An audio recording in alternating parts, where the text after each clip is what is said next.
Tapi Nabi ngendikakan kados niku, inna syaitan yajri minal insan majrodam. Sesungguhnya setan itu bisa berjalan di tubuh manusia itu ngikutin aliran darah.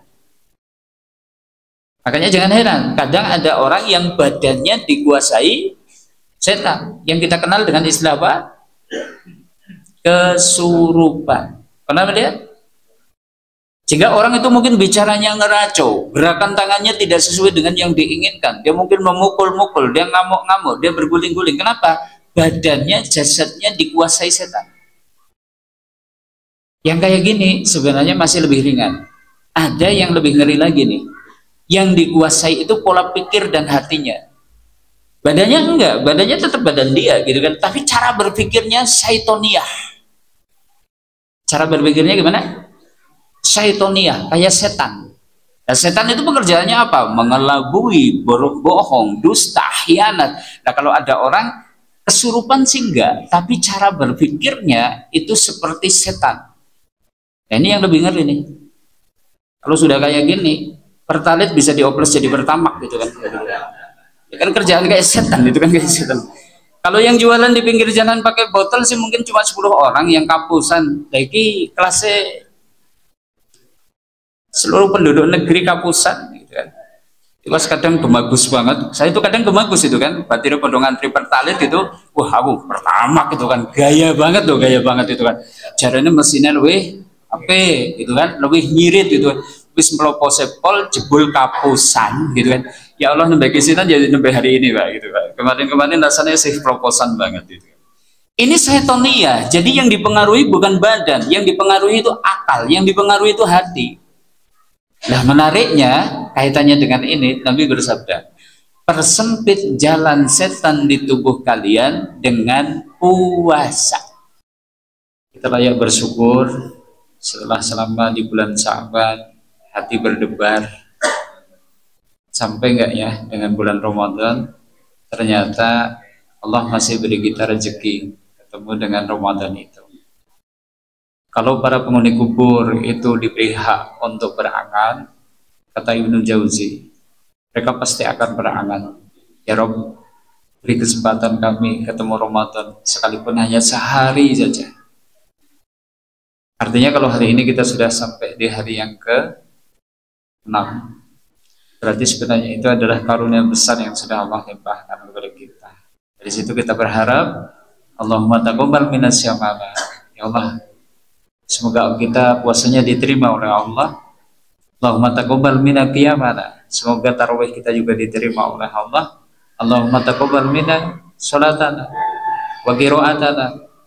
Semoga Allah terima juga salat-salat kita, bacaan-bacaan Quran kita, dan berbagai amal yang sudah kita lakukan di 5 hari ini. Nah, karena ini jumpa perdana, kayaknya sifatnya hanya untuk menyemangati aja lah. Yuk kita semangati bahwa ketemu Ramadan itu nikmat besar. Termasuk di dalamnya karena ada ibadah puasa.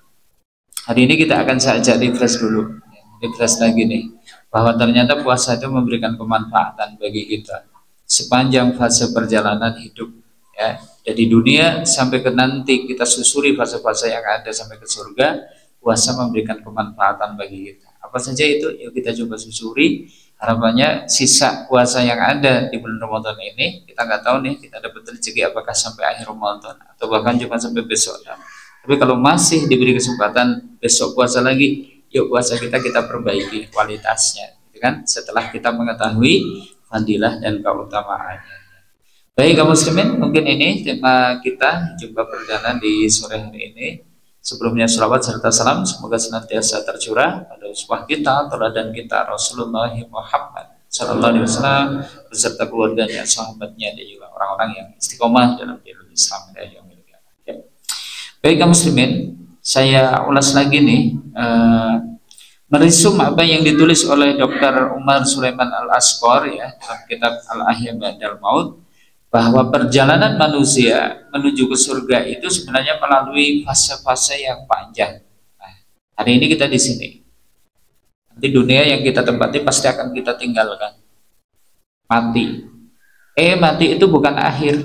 Kita atau kematian itu hanya jembatan yang akan mengantarkan kita ke alam baru, yaitu alam kubur. Saat kita mungkin di alam kubur, anak cucu kita itu masih ada yang tinggal di sini, yang memakmurkan dunia. Tapi nanti ada titiknya nih, alam semesta semuanya akan hancur saat tiupan sangkakala. Kehancuran alam semesta dan binasanya seluruh makhluk pun bukan akhir, karena ternyata nanti kita akan dihidupkan kembali.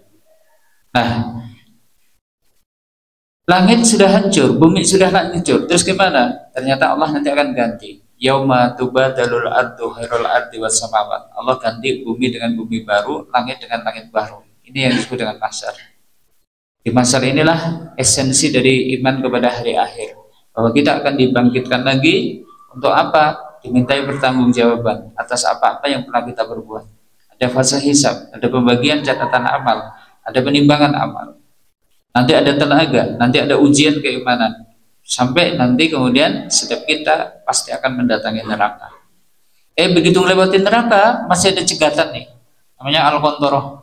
Saat di sini kita akan dikisos apa yang pernah kita perbuat terhadap sesama manusia, akan dimintai pertanggungjawaban atau dituntut balas di sini. Baru ketika kita bersih dari segala dosa, inilah kemenangan terbesarnya. Wa man zuhziha 'anil nar wa udkhilal jannah faqad faza. Siapa yang dijauhkan dari neraka, dimasukkan ke surga, maka sungguh dia telah mendapatkan kemenangan yang besar. Nah, dalam perjalanan panjang ini dari alam dunia, alam kubur dan seterusnya, apa sih fadilah ibadah puasa di fase-fase itu? Yuk kita susuri bersama supaya nanti kita lebih mantap di dalam menjalankan ibadah puasa di bulan Ramadan. Baik kaum muslimin, mari kita runtuti bersama ya setiap fase-fase yang ada.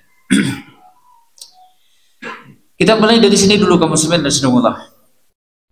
Alam dunia, apa sih fadilah puasa di alam dunia ini saat kita hidup? Nah, silahkan untuk yang di poin inilah, monggo testimoni. Karena panjenengan kayaknya ada yang sudah ketemu Ramadan, ada yang 60 kali, ada yang 70 kali, ada yang mungkin 40 kali. Coba, apa yang Bapak Ibu rasakan dengan menunaikan ibadah puasa? Kenapa? Sehat? Jadi sehat? Pokoknya lemas pules. Lemas tapi sehat, gitu kan? Alhamdulillah. Ya, ternyata betul. Puasa itu menyehatkan badan. Sekalipun kalau mungkin bicara ada hadis yang membicarakan tentang ini tidak sampai derajat sahih. Anda sih sumu tasihu, puasalah supaya kalian itu sehat. Dan faktanya memang demikian, gitu kan? Ketika kita mungkin badan atau mungkin organ tubuh kita, terutama lambung nih kerja sudah terus-terusan ya, selama 1 tahun, gitu kan? Kayaknya Anda butuh saatnya overhaul gitu. Kalau mesin itu overhaul, ini ya suruh ngasose. Di siangnya suruh ngaso 1 bulan gitu. Dan ternyata itu adalah hal yang bagus. Bahkan kata Dr. Zadul Akbar, kalau kita itu bisa puasa 20 jam tanpa makan, berapa? 20 jam. Bukannya kemudian nanti bukanya jadi 20 jam sih, enggak juga. Nanti waktunya buka. Tapi nanti setelah mulai jam 9 mulai puasa lagi. Nanti sahurnya cukup dengan air sama kurma aja. Kata beliau, badan kita itu akan berubah menjadi fat burning mesin pembakar lemak. Jadi lemak-lemak yang ada di badan yang tidak bagus itu akan dibakar dengannya sehingga kemudian badan menjadi sehat, gitu kan. Tapi secara umum, andai kita pun berpuasa tidak seperjam itu pun, insya Allah akan menyehatkan badan. Cuma ini tidak boleh jadi niat, tidak boleh jadi tujuan. Bisa dipahami? Tak poso lah, main gula darahnya normal. Tak poso lah, main tensine mudun. Tak poso lah, main asam urate pun misalnya. Nggak boleh. Puasanya tetap gimana? Imanan wahtisaban. Kita menunaikannya karena hendak menjalankan perintah Allah, karena cinta kita kepada Allah, karena takut kita kepada Allah. Ihtisaban, tidak ada yang diharap kecuali pahala dari Allah Ta'ala saja. Nah itu harus. Nah soal nanti jadi sehat itu efek samping, bukan tujuan. Bisa dipahami? Efek samping, tapi efek samping yang baik gitu kan, seperti itu. Karena ini namanya saja fadilah, sehingga bukan jadi tujuan, tapi itu akan menguatkan kita ketika kita menunaikan ibadah puasa. Oke, ini 1, puasa menyehatkan. 2, Puasa ternyata juga mempersempit jalan setan nih di badan kita. Setan bisa masuk ke tubuh kita? Bisa? Halo? Sakit? Karena nanti kalangan Mu'tazilah mungkin tidak mau mengimani yang kayak gini, Pak. Tapi Nabi ngendikakan kados niku, inna syaitan yajri minal insan majrud dam. Sesungguhnya setan itu bisa berjalan di tubuh manusia itu ngikutin aliran darah. Makanya jangan heran, kadang ada orang yang badannya dikuasai setan, yang kita kenal dengan istilah apa? Kesurupan. Pernah melihat? Sehingga orang itu mungkin bicaranya ngeracau, gerakan tangannya tidak sesuai dengan yang diinginkan. Dia mungkin memukul-mukul, dia ngamuk-ngamuk, dia berguling-guling. Kenapa? Badannya, jasadnya dikuasai setan. Yang kayak gini sebenarnya masih lebih ringan. Ada yang lebih ngeri lagi nih. Yang dikuasai itu pola pikir dan hatinya. Badannya enggak, badannya tetap badan dia gitu kan. Tapi cara berpikirnya syaitoniah. Cara berpikirnya gimana? Syaitoniah, kayak setan. Nah, setan itu pekerjaannya apa? Mengelabui, bohong, dusta, khianat. Nah, kalau ada orang kesurupan sih enggak, tapi cara berpikirnya itu seperti setan. Nah, ini yang lebih ngeri nih. Kalau sudah kayak gini, Pertalite bisa dioplos jadi Pertamak gitu kan. Ya kan kerjaan kayak setan, itu kan kayak setan. Kalau yang jualan di pinggir jalan pakai botol sih mungkin cuma 10 orang yang kapusan. Lagi kelasnya seluruh penduduk negeri kapusan gitu kan. Itu kadang gemagus banget. Saya itu kadang gemagus itu kan. Batir pada ngantri Pertalite itu, wah aku Pertamak gitu kan. Gaya banget loh, gaya banget itu kan. Jarane mesinnya lebih apa gitu kan, lebih nyirit gitu kan. Wis melopos-pol jebul kapusan gitu kan. Ya Allah nembe kesinan jadi nembe hari ini Pak gitu Pak. Kemarin-kemarin rasanya sih proposan banget gitu. Ini setonia. Jadi yang dipengaruhi bukan badan, yang dipengaruhi itu akal, yang dipengaruhi itu hati. Nah menariknya kaitannya dengan ini Nabi bersabda, persempit jalan setan di tubuh kalian dengan puasa. Jadi puasa itu salah satu manfaatnya di dunia itu apa? Mempersempit jalan setan di badan kita. Karena dia itu bisa berjalan ngikuti aliran darah. Ini yang kedua nih. Yang ketiga, puasa itu benteng dari hawa nafsu. Apa? Yang ketiga, benteng dari hawa nafsu. Nafsu sih apa? Nafsu itu apa? Selera, keinginan, gitu kan? Ambisi, itu namanya nafsu. Dan nafsu itu mungkin objeknya itu ada 3. Harta, tahta, wanita ya. Kesannya wanita jelek ya kalau gitu ya. Enggak, ini sebenarnya karena core daripada yang mendapatkan bebanan syariat kan memang laki-laki. Jadi seakan-akan wanita itu adalah bagian daripada yang menjadi ujian, fitnah. Bukan berarti karena Islam memandang rendah, enggak. Kalau dibalik juga sebenarnya sama. Bagi seorang wanita berarti fitnah besarnya atau fitnahnya juga lawan jenisnya kan, seperti itu. Ini hanya penyebutan kebetulan saja. Yang jadi core syariat itu adalah laki-laki. Makanya harta, tahta, wanita. Ini syahwat, objek syahwat. Nah masing-masing orang biasanya punya kecenderungan sendiri-sendiri. Betul? Ada sing demen banget naik urusan duit. Gitu ya. Ini karo perempuan dingin. Urusan jabatan dan orang butuh jabatan-jabatan, sing penting duitnya akeh. Ada yang model kayak gitu? Ada. Tapi juga ada yang kebalikannya. Oh, ambisinya itu jabatan, ambisinya itu kedudukan. Kalau bisa dia itu meraih ini, mau jadi bupati, mau jadi gubernur, apapun dia lakukan untuk mendapatkannya. Urusan duit, orang patia gumun. Dengan perempuan, bahkan mungkin dingin. Ada yang kayak gitu? Ada. Tapi sebaliknya, juan anak sing beragas banget dengan lawan jenis bobojone sopo ki ora urus, yang penting syahwat itu terlampiaskan. Urusan duit ora patek gumun, urusan kedudukan jabatan dia mungkin juga tidak tertarik. Seperti itu. Kecenderungan orang beda-beda. Tapi yo sing berangas telu-telune yo kayane yo gitu kan. Yo duit yo berangas, kedudukan yo berangas gitu kan. Bahkan termasuk perempuan yo kayane yo was dan seterusnya. Nah, gini, ternyata puasa bisa menjadi pengendali itu. Tentang ini ada satu hadis nih. Nabi pernah bersabda kepada para pemuda, Ya ma'syarus sabab, man istata'a minkumul ba'ah wal yatazawwaj. Pesan beliau kayak gitu. Fa innahu akhadhu lil basar wa ahsanu lil farji. Para nom-noman, siapa di antara kalian kok sudah kepengin melakukan hubungan badan, kata Nabi, fal yatazawwaj, menikahlah. Halo nom-noman? Mana nom-noman? Itu bapak-bapak nggak ngacung juga. Jadi siapa di antara kalian yang sudah tadi ingin melampiaskan syahwat dengan hubungan badan, pesan Nabi, fal yatazawwaj, ayo nikah. Kenapa? Dengan nikah itu ahwadulil basar wa ahsanul farji. Orang itu lebih bisa menundukkan pandangan, orang itu dengan nikah itu lebih bisa menjaga kemaluan. Cuma kayaknya nikah yo gampang.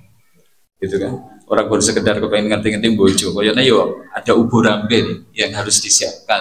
Bahkan kudune yo duwe modal. Maka Nabi kemudian ngasih solusi alternatif. Wa man lam yastati, siapa di antara kalian kok nggak mampu atau belum mampu untuk nikah, fa alaika bisaum, hendaknya kamu puasa. Fa innahu lahu wijaun, karena puasa itu bisa jadi benteng dari hawa nafsu.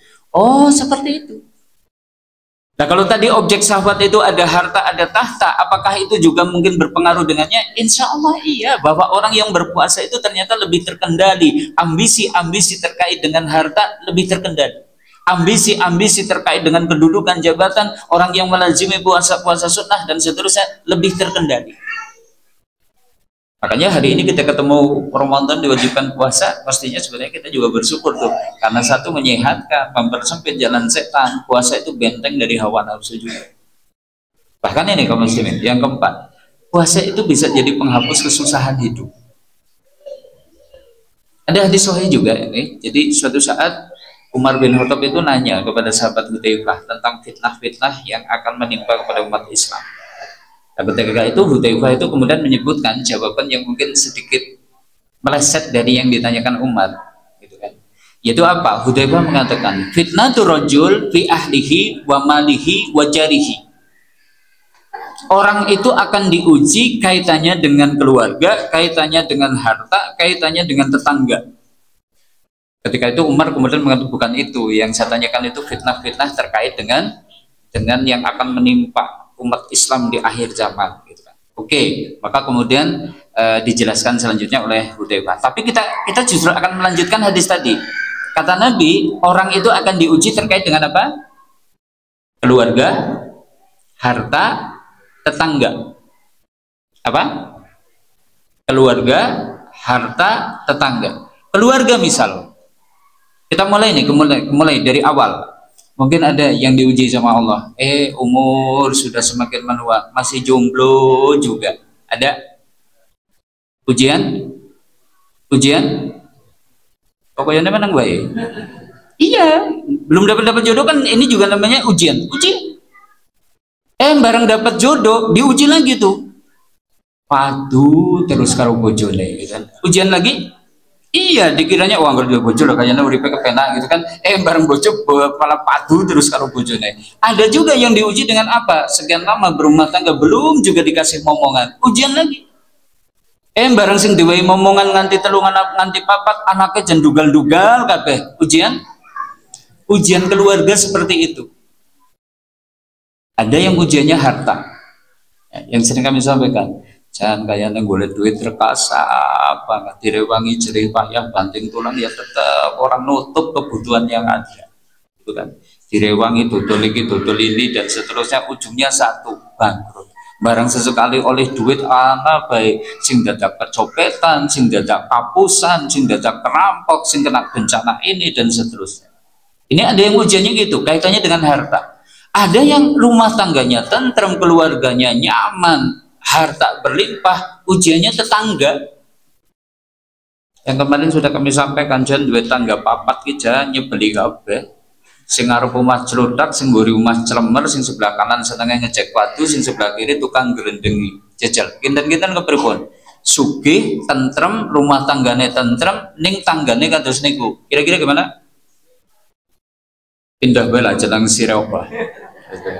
Iku rasane ora tentrem temen uripe. Nah, tiga fitnah tadi, itu kan, fitnah turrojul fi ahlihi wa malihi wa jarihi, kata Nabi, tukafiruhas sholat wasiyam wasodakoh, itu semua bisa dihapus dengan sholat, dihapus dengan puasa, dihapus dengan sodakoh. Oh, berarti sholat itu menghapus fitnah-fitnah hidup kita. Jadi kalau kepengen rumah tangga tentrem, rezeki lapang, dandani sholat. Kita kepengen kok rumah tangga tentrem, kok kemudian kita itu juga rezekinya lapang, perbaiki nih kualitas ibadah puasa kita. Kita kepengen kok kemudian hidup dalam bertetangga itu juga harmonis, tambah itu infak sodakohi. Makanya tadi kan fitnah-fitnah tadi tukafiruhas sholat wasiyam wasodakoh, bisa dihapus dengan sholat, puasa, sodakoh. Nah, salah satunya ibadah puasa. Oh, berarti puasa itu bisa menjadi penghapus kesusahan hidup. Makanya ketemu Ramadan diwajibkan puasa, nggak perlu mengeluh lah. Ini insya Allah akan jadi sarana agar kita terperbaiki nih kondisi kehidupan kita. Nah, bahkan puasa itu penghapus dosa. Saya masukkan di poin di alam dunia. Kenapa? Begini Bapak Ibu. Dosa itu menimbulkan keburukan bagi pelakunya, tidak cuma di akhirat, tapi juga di dunia. Itu Pak. Man amila su'an yujabih, siapa yang melakukan keburukan mesti dibalas. Dibalasnya itu mana? Ya sekarang di dunia, besok di akhirat. Dan balasan di dunia itu atas dosa yang kita perbuat itu apa? Sering kami sampaikan, dosa itu menyempitkan rezeki, dosa itu menimbulkan petaka pada badan, dosa itu membuat orang mulia jatuh menjadi hina, dosa itu akan membuat urusan-urusan jadi rumit, dosa itu menutup akal, dosa itu mengeraskan hati. Dampak buruk dosa di dunia kayak gitu. Sekarang saya tanya, Bapak Ibu punya dosa nggak? Piro? Sak umah, sak gunung. Oke. Kita banyak dosa. Sementara tadi dosa itu menimbulkan dampak buruk bagi kita di dunia. Maka kita itu butuh. Andai ada alat yang dengannya bisa menjadi penghapus dosa, kayaknya alat itu harus kita miliki. Dan ternyata Allah jadikan salah satu sarana yang bisa menjadi penghapus dosa itu apa? Puasa. Secara khusus bahkan puasa Ramadan. Man shoma Ramadana imanan wahtisaban ghufira lahu ma taqaddama min dzambi. Siapa yang di bulan Ramadan berpuasa asal dilandasi dengan imanan, dia menunaikannya karena ketundukannya kepada Allah. Wahtisaban, dia menunaikannya karena mengharap balasan dari Allah Ta'ala saja. Maka Allah akan hapus baginya dosa-dosa yang telah lalu. Dosa terhapus termasuk dampak buruk dari dosa itu. Oh, sing rezekine seret goro-goro dosa jadi lapang. Oh, sing ternyata badan sakit-sakitan gara-gara dosa, Allah kasih sehat. Oh, yang bisnisnya rumit bermasalah gara-gara dosanya, Allah jadi mudahkan urusan-urusannya. Bahkan tadi Allah akan jaga kemuliaan orang itu tadi setelah terhapusnya dosa itu tadi. Inilah Bapak Ibu. Maka ketemu Ramadan diwajibkan puasa, gimana? Begitu nih. Kita harus mensyukurinya. Kita harus berusaha berpuasa dengan sebagus-bagus puasa. Karena faktanya nanti tidak semua orang itu puasanya itu sukses. Bahkan kata Nabi gimana? Kam min so'imin, mayoritas orang-orang yang puasa itu laisa lahum min siyamihi ilal ju', nggak dapat apa-apa dari puasanya kecuali lapar. Alhamdulillah. Oke, kita lanjutkan perjalanan. Dunia yang kita tinggali ini, siap atau tidak siap, sukarela maupun terpaksa, pasti akan kita tinggalkan. Ending kita secara personal cuma satu, mati. Pasti. Kullu nafsin dha'iqatul maut. Dan kematian itu bukan akhir dari perjalanan hidup kita, itu bukan. Kematian itu hanya jembatan yang akan mengantarkan kita ke alam yang baru, yaitu alam kubur. Sekarang mari kita coba tengok nih, lalu apa fadilah ibadah puasa ketika kita berada di alam kubur ini? Begini Bapak Ibu, kubur itu sudah merupakan pendahuluan akhirat. Belum akhirat ya, karena akhirat itu nanti dimulai setelah nafkhatul qiyam, tiupan kebangkitan, itu baru nanti alam akhirat. Kubur itu baru dinding yang memisahkan antara alam dunia dengan alam akhirat. Tapi sudah merupakan pendahuluan. Maksudnya gimana? sudah mulai petik hasil. Bisa dipahami? Jadi di alam kubur gimana? Kita sudah mulai petik hasil. Kalau di dunia saat hidup kita menanam kebajikan-kebajikan, insya Allah di alam kubur kita pun akan memanen kemuliaan dan kebahagiaan. Tapi sebaliknya, kalau di alam dunia ini kita ternyata yang kita tanam, yang kita perbuat itu adalah keburukan-keburukan, di alam kubur pun kita akan petik kesengsaraan dan juga penderitaan. Maka sebagian penghuni kubur akan mendapatkan nikmat kubur, sebagian yang lain kubur itu akan menjadi siksa baginya. Makanya kan disebutkan al-qabru imma rawdatun min riyadil jannah wa hufratun min hufarin nar. Kubur itu bisa menjadi salah satu taman di antara taman-tamannya surga, tapi juga bisa menjadi salah satu lembah-lembahnya neraka. Ternyata di alam kubur itu Allah sudah siapkan ada malaikat spesial. Namanya malaikat fatanil kubri, atau kita mengenal dengan nama mungkar wa nakir. Mungkarun wa nakir. Pernah dengar tos mungkar nakir kados nopo? Tak ceritani. Mungkar nakir itu malaikat yang tidak diciptakan seperti malaikat. Kalau malaikat secara umum kan bagus-bagus gitu kan, dengan wajah mungkin kalau digambarkan itu tampan. Yang satu ini enggak.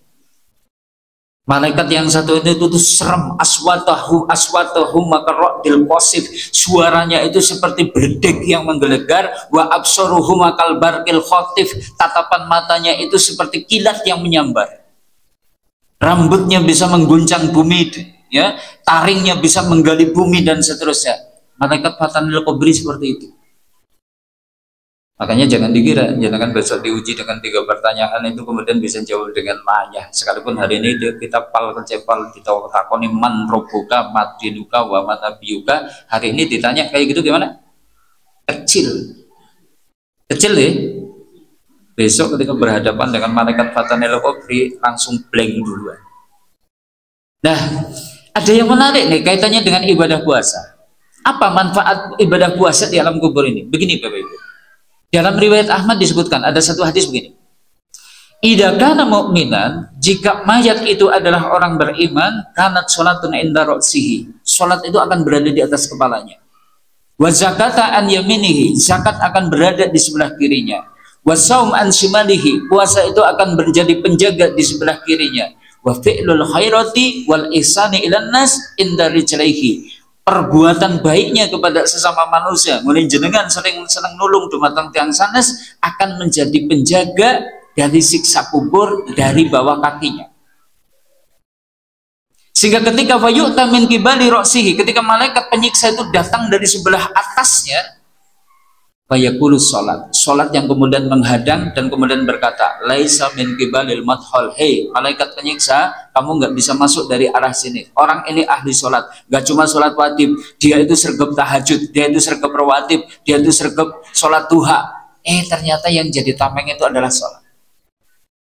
Wa yu'ta min qibali yaminihi, kemudian didatangi malaikat penyiksa itu dari sebelah kanannya, yang kemudian menghadang siapa? Zakat, infak, sodakoh yang dia keluarkan. Dia mengatakan, laisa min qibali madhol, kamu nggak bisa masuk dari arah sini. Kenapa? Orang ini ahli infak, orang ini ahli sodakoh, orang ini nyahnya, orang ini bahkan senantiasa menunaikan zakatnya. Maka malaikat datang dari sebelah kirinya. Puasa itu kemudian mencegahnya, laisa min qibali madhol, kamu nggak bisa masuk dari arah sini. Orang ini ahli puasa, nggak cuma Ramadan tuh, senantiasa Senin Kamis ayamul bid, bahkan mungkin Daud. Begitu didatangi dari sebelah kakinya, maka kebaikannya kepada sesama manusia, senang nulung dumateng tiang sanes, senang bantu dumateng tiang sanes, ternyata itu akan menjadi penjaga dari bawah kaki kita ketika didatangi oleh malaikat penyiksa kubur. Ternyata salah satu dari penjaga kita dari siksa kubur itu apa? Puasa. Nah, dari sini kaum muslimin dan saudara, sekali lagi, yuk kita syukuri nih masih bisa ketemu Ramadan, diwajibkan puasa, kita bisa menunaikannya. Kita berharap kita termasuk nanti orang-orang yang selamat ketika di alam kubur, tidak mendapatkan siksa, bahkan kemudian mendapatkan nikmat. Ini kaum muslimin fadilah di puasa di alam kubur.